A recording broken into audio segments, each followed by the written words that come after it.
आप सभी को नमस्कार। जीनियस अकेडमी यूट्यूब चैनल पर आप सभी का पुनः स्वागत है। आज हम एक अति महत्वपूर्ण चैप्टर जिसका नाम है लर्निंग डिसेबिलिटी वो स्टडी करने जा रहे हैं। पिछले वीडियो में क्या आपने स्टडी किया था बट हमारा पूरा नहीं हो पाया था, इसलिए आज हम इसका सेकंड पार्ट है वो आपके आगे प्रस्तुत करने जा रहे हैं। आगे बढ़ने से पहले हम एक बार ब्रीफ में रिकैप्चुलेट करते हैं और देखते हैं कि हमने पिछले वीडियो में क्या क्या स्टडी किया।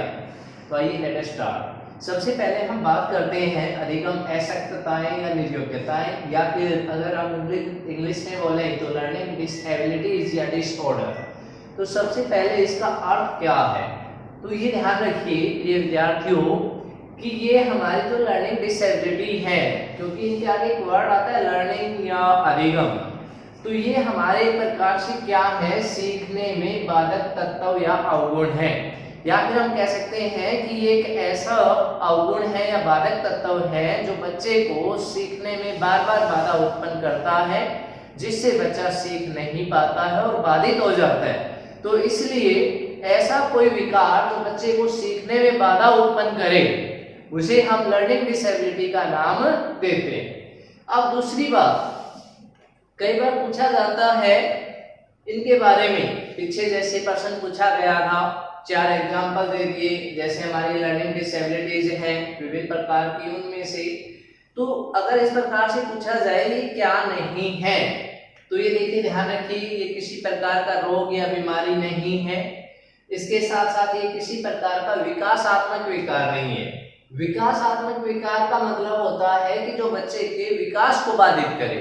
जैसे मान लीजिए कोई बच्चा है, उसकी किसी कारण से हाइट नहीं बढ़ रही है, वेट नहीं बढ़ रहा है, साइज नहीं बढ़ रही है, तो वो होते हैं विकासात्मक विकार। तो जबकि ऐसा हमारे इन लर्निंग डिसेबिलिटीज की वजह से ऐसा कुछ देखने में नहीं आता है, तो इसलिए हम इन्हें विकासात्मक विकार भी नहीं कह सकते हैं। तो इसलिए ध्यान रखिए पीछे पूछा गया था कि निम्न में से कौन सा एक विकासात्मक विकार है। अगर आपके पास लर्निंग डिसेबिलिटीज में से किसी एक का नाम आता है तो ये विकासात्मक विकार नहीं है।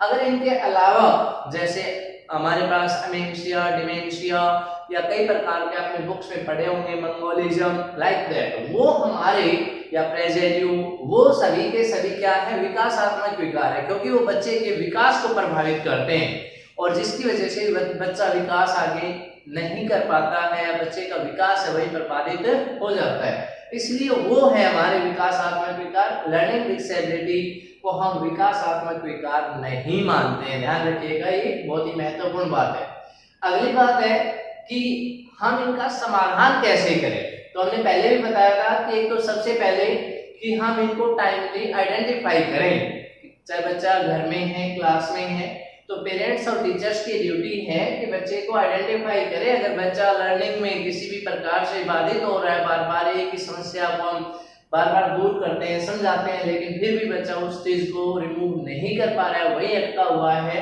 तो सबसे पहला हमारा काम है कि हम इस प्रकार की समस्याओं को समय से पहचाने ताकि बच्चा उस चीज को टाइमली रिकवर कर पाए और वो अपनी जो लर्निंग है उसको समुचित दिशा है वो दे पाए। दूसरी बात आती है कि हम ऐसे बच्चों के साथ उचित अभ्यास कार्य, इस प्रकार का कार्य करवाएं कि जिससे बच्चे को ये जो अवगुण है वो धीरे धीरे अपने आप समय के साथ दूर होते चले जाए। जैसे किसी बच्चे को राइटिंग में एग्रेफिया या डिस्ग्रेफिया संबंधी कोई विकार है, तो हम बच्चे से राइटिंग संबंधित जो वर्क है वो करवाएं ताकि बच्चे की डिसेबिलिटी हो धीरे धीरे कम हो जाए। किसी बच्चे को स्पीकिंग में है, रीडिंग में है, तो हम बच्चे को स्पीकिंग की प्रैक्टिस करवाएं, रीडिंग की प्रैक्टिस करवाएं, ताकि बच्चे की जो इस प्रकार की लर्निंग डिसेबिलिटी है उस फील्ड की उनको हम दूर कर पाए। अगली बात आती है अच्छा व्यवहार, कि हमें इस प्रकार के बच्चों को जब आइडेंटिफाई हो जाते हैं तो हमें सदैव उनके साथ गुड बिहेवियर, क्योंकि हमारा बिहेव ही है जो उन्हें क्या करता है, मोटिवेट करता है, उन्हें सीखने के लिए अग्रसर करता है, उन्हें एक कंटिन्यूअस जो फोर्स है वो प्रोवाइड करके हमारे साथ बनाए रखता है। तो इसलिए एक टीचर का ये पहला कर्तव्य है कि वो अपने हर बच्चे के साथ एक अच्छे प्रकार का व्यवहार करे ताकि टीचर और स्टूडेंट के बीच एक अच्छी रिलेशनशिप है वो कायम हो सके। अगला है अच्छा वातावरण। वैसे तो जितने भी हमारे साइकोलॉजिस्ट हैं वो सभी के सभी एक ही बात पर फोर्स करते हैं कि हमें बच्चों को अच्छा एनवायरनमेंट देना चाहिए ताकि उनमें किसी प्रकार की समस्या न रहे, क्योंकि अगर हमने एनवायरनमेंट अच्छा दिया है तो डेफिनेटली वहां पर किसी प्रकार की प्रॉब्लम होगी ही नहीं। तो ये इनके समाधान है। अब आता है हमारे पास कि लर्निंग डिसेबिलिटी कितने क्षेत्रों में पाई जाती है। तो लर्निंग डिसेबिलिटी प्रिय छात्रों हमारे 4 क्षेत्रों में पाई जाती है। सबसे पहला है भाषा, दूसरा है गणित, तीसरा है तार्किकता जिसको हम रीजनिंग एबिलिटी का नाम देते हैं, और फोर्थ वन है गामक या गत्यात्मक कौशल जिसको हम इंग्लिश में मोटर स्किल बोलते हैं। ये 4 हमारे क्या होते हैं, फील्ड होते हैं जिनके अंदर लर्निंग डिसेबिलिटी हो पाई जाती है। इसके अलावा लर्निंग डिसेबिलिटी का कोई दूसरा फील्ड नहीं होता है। तो ध्यान रखिए 4 है, इन चारों से संबंधित ही जो हमारी समस्याएं हैं उन्हीं को हम लर्निंग डिसेबिलिटी का नाम देंगे, और अगर ये इन चारों से अलावा कोई है तो फिर वो हमारे विकासात्मक विकारों में शामिल होगी।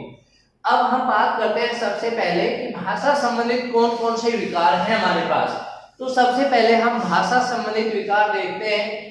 तो सबसे पहली बात आती है रीडिंग की, पठन संबंधित, और ये क्वेश्चन बार बार पूछा गया है कि डिसलेक्सिया जो लर्निंग डिसेबिलिटी है उसका संबंध किससे है, हर पेपर में पूछा जाता है ये। तो ध्यान रखिएगा एलेक्सिया और डिसलेक्सिया दोनों ही हमारे अगर हिंदी में बोले पठन और इंग्लिश में बोलेंगे तो किससे संबंधित है, ये रीडिंग से। अर्थात इसमें क्या होगा कि एक बच्चा जो हम भाषा को एक सही ढंग से बोलते हैं, जो हमारा उच्चारण शुद्ध होता है, उसको बोलने का एक मानक रूप होता है, हम उसमें बच्चे को यह नोटिस करेंगे कि वो बच्चा बार बार समझाने के बावजूद भी भाषा को उस ढंग से नहीं बोल पाता है, नहीं पढ़ पाता है, रीडिंग नहीं कर पा रहे, ध्यान रखिएगा। तो वहां पर बच्चे में कौन सा विकार है, एलेक्सिया या डिसलेक्सिया। और ये हमने बताया कि हर बार पेपर में दिया जाता है, तो प्लीज ध्यान रखिए एलेक्सिया और डिसलेक्सिया किससे संबंधित है, हमारे रीडिंग से संबंधित है। और रीडिंग किसमें आती है, भाषा का ही एक स्किल। दूसरा आता है हमारे पास मौखिक। मौखिक मीन्स स्पीकिंग, जैसे मैं बोल रहा हूं तो ऐसे बच्चे बोलने में किसी न किसी प्रकार से क्या करेंगे, समस्या का अनुभव करते हैं। और ऐसे विकारों को नाम दिया जाता है अपेजिया, डिपेजिया, या कई बुक्स में आपने पढ़ा होगा अपेशिया, डिपेशिया, ठीक है जी। तो ध्यान रखिएगा अपेजिया, डिपेजिया ये हमारे किस प्रकार के विकार हैं, स्पीकिंग मतलब कि जो हम बच्चों को बोलते हैं, जैसे आप और हम बात करते हैं, वार्तालाप करते हैं, तो हम एक अच्छे ढंग में, अच्छे मैनर में, जो भाषा का शुद्ध और मानक रूप होता है उसमें करते हैं, लेकिन इस प्रकार के बच्चे उस प्रकार का जो कम्युनिकेशन है वो नहीं कर पाते हैं। तो ये अपेजिया, डिपेजिया हमारे स्पीकिंग से संबंधित है। अगला है राइटिंग, लेखन से संबंधित हमारे 2 हैं, एग्रेफिया और डिस्ग्रेफिया। इसमें भाषा को जो लिखने का एक सही ढंग होता है, पेन पेंसिल को पकड़ना, पेपर के ऊपर किस प्रकार से लिखना है, राइटिंग कैसी होनी चाहिए, अल्फाबेट्स की शेप कैसी होनी चाहिए, अगर बच्चा प्रॉपर नहीं कर रहा है बार बार कोशिश करने के बावजूद, तो इसका मतलब बच्चे में कौन सा विकार है, एग्रेफिया या फिर डिस्ग्रेफिया नामक जो विकार है जो कि लेखन से संबंधित है, उसमें वो विकार पाया जाता है। नेक्स्ट वन आता है इसके बाद हमारे पास अगला जो क्षेत्र है वो है गणित। गणित में प्रिय विद्यार्थियों में एक ही बात का ध्यान रखना है कि ये डिस्कैलकुलिया मतलब कि डिस्का मतलब है कि सही ढंग से गणना, कैलकुलेशन नहीं कर पाना। तो इसका मतलब क्या है कि बच्चा क्या नहीं कर पाएगा जी, सही ढंग से गणना नहीं कर पाए बार बार समझाने पर भी। तो समझ लीजिएगा कि उस बच्चे में कौन सा विकार है, जे डिस्कैलकुलिया। ये कई प्रकार का होता है, वर्बल भी है, प्लेक्टोनॉस्टिक भी है, लेकिन जो मेन हमारा कंसेप्ट है वो ध्यान रखिएगा, गणित से संबंधित जो भी विकार होंगे उनमें डिस्कैलकुलिया वो मिलेगा। अगला आता है इसके बाद गामक को हम बोलते हैं क्या जी, मोटर। और मोटर में हम क्या करते हैं, जैसे चलना, दौड़ना, उड़ना, बैठना, लिखना, जिसमें फिजिकल एक्टिविटी है वो होती हैं। और इसमें हमारे पास 2 होती हैं, कौन कौन सी, एक एप्रेक्सिया और दूसरी कौन सी होती है हमारे पास, डिस्प्रेक्सिया। मतलब कि ये दोनों की दोनों जो हमारी लर्निंग डिसेबिलिटी है ये हमारी शारीरिक गतिविधियों को प्रभावित करती हैं, और इस प्रकार के बच्चे में अगर ये डिसेबिलिटी है तो वो बच्चा जो एक शारीरिक गतिविधि जैसे लिखने का ढंग है, चलने का ढंग है, दौड़ने का ढंग है, वो एक सही ढंग में होकर सामान्य से बिल्कुल अलग होगा, अजीब होगा, जिसको हम कह सकते हैं कि बच्चे में शायद क्या है, एप्रेक्सिया या डिस्प्रेक्सिया है। तो ये है हमारे 3 क्षेत्र, इन तीनों क्षेत्रों में विकार होता है। चौथा जो हमारा बच गया कौन सा जी, तार्किकता, या फिर जिसको हम इंग्लिश में नाम देते हैं क्या, रीजनिंग। इसमें किसी प्रकार का कोई विकार अभी तक आइडेंटिफाई नहीं किया गया है जिसको पर्टिकुलर नाम है वो दिया है। तो इसलिए ये 3 है हमारे, तीनों को ध्यान रखिएगा। और पेपर में जैसे मैंने बार बार बताया, एक बार हमारा डिस्लेक्सिया भी पूछा गया है कि इसका संबंध किससे है, और ये डिस्लेक्सिया है ये तो बार बार ही पूछा जाता है। तो इस प्रकार से आप इनको ध्यान रखिएगा। अगर कोई दिक्कत हो, कोई परेशानी हो तो आप कमेंट कर सकते हैं, आपके क्वेश्चन का या आपकी क्वेरी का आंसर वो दिया जाएगा। अब हम आगे चलते हैं। इसके अलावा भी हमारे पास कुछ और विकार हैं, या कह सकते हैं कि वो विकार ऐसे हैं जो क्या करते हैं, बच्चे के विकास में बाधा पहुंचाते हैं, और इसीलिए उनको विकासात्मक विकारों का नाम वो दिया जाता है। सबसे पहला आपने नाम सुना होगा ऑटिज्म, AUTISM। ऑटिज्म को हम हिंदी में बोलते हैं क्या, श्रवणलीनता, और आजकल एक इसकी शॉर्ट फॉर्म भी दी जाती है ASD। ए का मतलब है ऑटिज्म, एस का मतलब है स्पेक्ट्रम, और डी का मतलब है disorder, ASD, autism spectrum disorder. मतलब कि इस प्रकार का जो विकार है इसमें क्या होता है कि बच्चा जो भाषा का प्रयोग करता है, मीन्स कि भाई बच्चा वार्तालाप के लिए कोई भी व्यक्ति है वो भाषा का प्रयोग करता है, तो भाषा के प्रयोग से क्या होता है, संप्रेषण होता है, कम्युनिकेशन होता है, और ऐसे बच्चे के अंदर क्या नहीं होता जी, संप्रेषण कौशलों का विकास नहीं होता है। या फिर हम कह सकते हैं कि भाई ऐसे बच्चों में हमने कहा कि भाई क्या नहीं होता, संप्रेषण कौशलों का विकास नहीं होता है। तो फिर क्या मतलब इसका, कि भाई ये बच्चे हैं ना ज्यादातर क्या रहते हैं, अपने आप में लीन रहते हैं, अपने आप में क्या करते हैं जी, लीन रहते हैं। या फिर हम कहें भाई किसी से बातचीत करना इन्हें अच्छा नहीं लगता, किसी से क्या जी, बातचीत करना इन्हें अच्छा नहीं लगता। अब अगर पूछे भाई क्यों नहीं लगता अच्छा, क्योंकि इनके अंदर क्या नहीं है, संप्रेषण कौशलों का विकास नहीं होता है। संप्रेषण कौशल का मतलब है कि भाई भाषा को एक लय के साथ, एक प्रवाह के साथ बोल के अपने विचार अभिव्यक्त करना, लेकिन ऐसे बच्चों में इस प्रकार की योग्यता नहीं होती है। वो बच्चे क्या करते हैं, भाषा या वार्तालाप करते समय या तो वो क्या बोलेंगे, अटक अटक कर बोलना, अटक अटक कर बोलना, या लंबे समय तक एक ही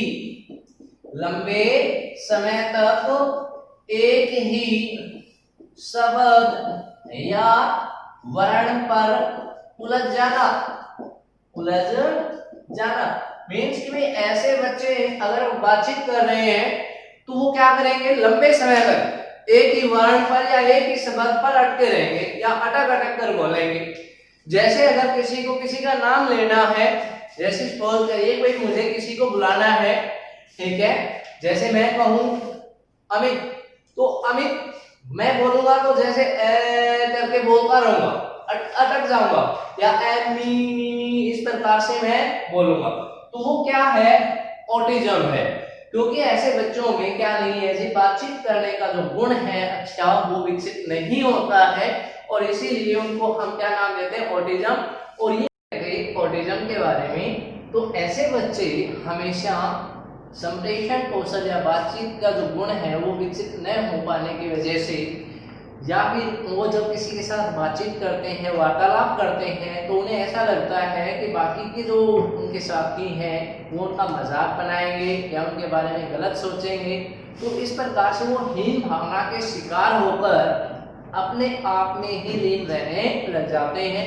न तो वो अपने मित्र बनाते हैं, न ही जो हमारी कक्षा की गतिविधियां हैं उनमें रुचि लेते हैं। तो ये इस प्रकार से क्या होता है कि ऑटिज्म नामक विकार है ऐसे बच्चों में पाया जाता है। तो इसके लिए एक टेक्निक है, जैसे पीछे आपने पढ़ा भी होगा, पेपर में भी आई है, PECS। ऐसे बच्चों को हम अच्छे ढंग से कैसे डील करें? तो PECS का मतलब होता है picture exchange communication system. Picture exchange communication system. इसका मतलब क्या हुआ कि भाई ऐसे बच्चों के साथ हम विशेष प्रकार की पिक्चर्स का प्रयोग करें ताकि वो अपने भाव उन पिक्चर्स के माध्यम से प्रदर्शित कर पाए और उन्हें किसी प्रकार का जो एक हीन या निराशा का जो भाव है उनमें उत्पन्न ना हो। तो ये था हमारा ऑटिज्म। ये काफी बार हमारे पेपर में पूछा गया है, तो ध्यान रखिए कि ऑटिज्म क्या होता है, इसके लक्षण क्या होते हैं और इस प्रकार के बच्चों को डील करने के लिए हम कौन सी टेक्निक है वो अपनाएं। तो ये था हमारा ऑटिज्म। इसके बाद नेक्स्ट जो विकार आता है, एक आता है हमारे पास विजुअल प्रोसेसिंग डिसऑर्डर और एक आता है ऑडिटरी प्रोसेसिंग डिसऑर्डर। नंबर 1 पर हमने बताया कौन सा, विजुअल प्रोसेसिंग डिसऑर्डर या डिसेबिलिटी भी कह सकते हैं हम इसको। और सेकंड वन है ऑडिटरी प्रोसेसिंग डिसऑर्डर। अब विजुअल का मतलब है दृश्य और ऑडिटरी का मतलब है श्रव्य। यहाँ पर विजुअल में एक बच्चा बार बार प्रॉब्लम फेस करेगा, क्या कि जैसे हमने बच्चे को कोई चीज दिखाई और उसके प्रति रिएक्ट करने के लिए हमने कहा, तो वो बच्चा देखकर उस चीज के प्रति रिएक्ट नहीं कर पाएगा। जैसे मान लीजिए हम कई बार सांकेतिक भाषा का प्रयोग करते हैं, जैसे या इस प्रकार के सिंबल्स का प्रयोग करते हैं। बच्चे ने ये सिंबल देखे तो हैं लेकिन उनके ऊपर एक्शन नहीं कर पाएगा। मीन्स की देखी गई क्रिया या वस्तु पर प्रतिक्रिया नहीं कर पाना।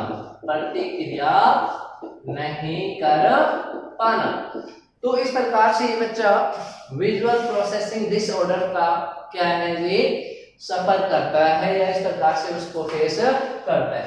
सेकंड वन आता है हमारे पास ऑडिटरी प्रोसेसिंग। हमने बच्चे को मौखिक रूप से कुछ बोला, ठीक है जी, श्रव्य का मतलब मौखिक रूप से बोली गई बात पर क्रिया न कर पाना। जैसे सपोज करिए क्लास में हम पढ़ा रहे हैं और पढ़ाते पढ़ाते हमने बच्चों को कहा stand up, come here and see me your notebook, कि भाई खड़े हो, यहाँ आओ और मुझे अपनी नोटबुक दिखाओ। तो बच्चा ज्यादा से ज्यादा हमारी बात सुनकर क्या करेगा, अगर इस प्रकार का है तो वो खड़ा तो हो जाएगा, लेकिन आगे हमने उसको आने के लिए कहा, अपनी नोटबुक दिखाने के लिए कहा, वो नहीं समझ पाएगा। तो ये हमारे दो एक प्रकार से डिसऑर्डर हैं, विजुअल प्रोसेसिंग डिसऑर्डर और अगला है ऑडिटरी प्रोसेसिंग डिसऑर्डर। इसके बाद नेक्स्ट वन आता है हमारे पास ADHD। पीछे हमारे पास ADHD की फुल फॉर्म है, वो पूछी गई थी KVS के एग्जाम में कि what is the full form of ADHD। तो ADHD की फुल फॉर्म क्या है, attention deficit hyper activity disorder. तो इसका मतलब क्या हुआ, अटेंशन डेफिसिट मतलब कि ऐसा बच्चा है वो क्या है जी कि भाई ज्यादा लंबे समय तक, ठीक है जी, ज्यादा लंबे समय तक ध्यान केंद्रित न कर पाना, ध्यान केंद्रित न कर पाना या न कर पाने के जो समस्या है। जैसे सपोज करिए आप और हम क्लास में पढ़ा रहे हैं और पढ़ाते पढ़ाते हमने कहा कि भाई आज हम chapter number 6 page number 48 lesson का जो भी कोई नाम है, संज्ञा सर्वनाम विशेषण जो भी हमने कहा ओपन योर बुक्स। तो ऐसा बच्चा क्या करेगा, आवश्यकता से अधिक क्रियाशील है। आवश्यकता से अधिक क्रियाशील कैसे होगा, जैसे आपने बोला कि हिंदी की बुक निकालिए, वो बच्चा बोलेगा मैडम हिंदी की बुक निकालनी है, सर हिंदी की बुक निकालनी है। फिर आपने बोला कि ये पेज ओपन करिए, वो बोलेगा पीछे पीछे रिपीट करेगा। तो एक समय ऐसा आता है कि जिससे टीचर ये सरप्राइज हो जाता है कि बच्चा बार बार इस प्रकार से क्यों बिहेव कर रहा है, जबकि उसकी परेशानी क्या है, ADHD है। इट मींस कि भाई ऐसा बच्चा क्या है रे, आवश्यकता से अधिक क्रियाशील है, आवश्यकता से अधिक क्रियाशील है। और अधिक क्रियाशील होने की वजह से वो लंबे समय तक एक जगह अपना ध्यान केंद्रित नहीं कर पाता है, और ऐसे बच्चे क्लास में बार बार टीचर का और बाकी बच्चों का भी ध्यान भंग करते हैं। तो ये है क्या हमारी ADHD। And the next one आते हैं हमारे पास सेरिब्रल पाल्सी। सेरिब्रल पाल्सी ये हम कई बार पढ़ चुके हैं। इसको हम नाम देते हैं, अगर हिंदी में नाम दें तो ये होता है जी असामान्य मानसिक विकास की दशा। अर्थात ऐसा जो बच्चा होता है उसका जो मानसिक विकास है वो या तो आवश्यकता से अधिक मिलेगा या फिर आवश्यकता से कम मिलेगा। दोनों ही प्रकार से साइकोलॉजी में कोई चीज वो आवश्यकता से कम या ज्यादा होना वो विकारों में शामिल है। तो इस प्रकार से असामान्य मानसिक विकास की जो दशा होती है उसको हम नाम देते हैं क्या, सेरिब्रल पाल्सी का नाम देते हैं। इसकी वजह से बच्चा या तो आवश्यकता से अधिक जिज्ञासु, क्रियाशील या सीखने के प्रति लालायित हो जाएगा, या फिर आवश्यकता के अनुरूप या जो सामान्य बच्चे होते हैं उनसे मंद हो जाएगा। तो ये होता है हमारा क्या, सेरिब्रल पाल्सी। अगला आता है इसके बाद word jumbling. Word jumbling, word jumbling का अर्थ होता है कि दो शब्दों के बीच उलझ जाना। वर्ड जम्बलिंग का अर्थ हुआ कि भाई दो शब्दों के बीच उलझ जाना। अर्थात इस प्रकार के जो बच्चे हैं उनमें अगर वर्ड जम्बलिंग की समस्या है तो अगर उन्होंने या आपने एक जैसे वर्ड देखे होंगे, जैसे लाइक देखा भाई वाज और सा, ठीक है, या फिर देखा होगा उन्होंने जैसे हियर एंड हेयर। तो इस प्रकार से ये बच्चा, या फिर अनक्लियर, न्यूक्लियर, तो इस प्रकार से वो बच्चा क्या करेगा कि इन दोनों को एक ही समझेगा। हो सकता है आगे वाले को पीछे वाला, पीछे वाले को आगे वाला समझ ले, तो उसको हम नाम देते हैं जी क्या, वर्ड जम्बलिंग की समस्या। तो ये है हमारे एक प्रकार से महत्वपूर्ण लर्निंग डिसेबिलिटीज जो कि यहाँ पर हमारे पूर्ण हो गए हैं। इसमें लास्ट बात बचती है वो है कि भाई ऐसे जो बच्चे हैं उनके लक्षण क्या होंगे, हम उनको कैसे आइडेंटिफाई करेंगे कि इन बच्चों में लर्निंग डिसेबिलिटी है, किस प्रकार से आइडेंटिफाई करेंगे। तो हम इन बच्चों की पहचान के बारे में बात करते हैं। तो देखिए पहचान सिंपल सी बात है, ज्यादा रटिएगा नहीं, जस्ट समझिएगा कि भाई गणित, अगर बच्चा गणित संबंधी गलती करता बार बार समझाने पर तो इसका मतलब क्या है, उसमें गणित से संबंधित कोई भी समस्या है वो हमारी लर्निंग डिसेबिलिटी है। बार बार समझाने पर ध्यान रखें। दूसरा, अगर रीजनिंग में किसी भी प्रकार की कोई गलती करता है बार बार समझाने पर तो भी हमारे पास क्या है, वो उसकी पहचान है कि उसमें क्या है, लर्निंग डिसेबिलिटी है। अगला है भाषा।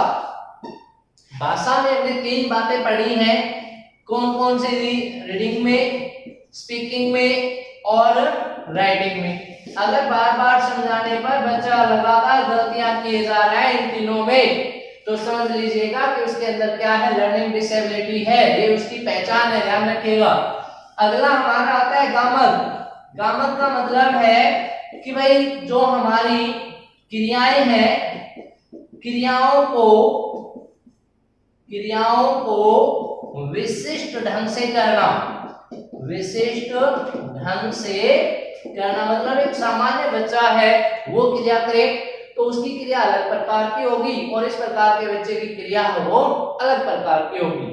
तो ज्यादातर जो हमारी पहचान है हमारे क्षेत्रों में इंक्लूड है, तो इसलिए इन क्षेत्रों की कोई भी बात हो तो वो अगर बच्चे में बार बार समझाने पर भी वो ऐसी ही गलतियां किए जा रहा है तो इसका मतलब उस बच्चे में क्या है, वो लर्निंग डिसेबिलिटी है। और ये उसके क्या है जी, उसके पहचान है या उसके गुण है या फिर उसकी क्या है, विशेषताएं हैं। तो कौन कौन सी गणित से संबंधित कोई बात नजर आती है, रीजनिंग से संबंधित, भाषा से संबंधित या गामक क्रियाओं से संबंधित। तो ये रहा हमारा लर्निंग डिसेबिलिटी का एक अति महत्वपूर्ण चैप्टर। अच्छे से पढ़िए, एंजॉय करिए and thank you so much.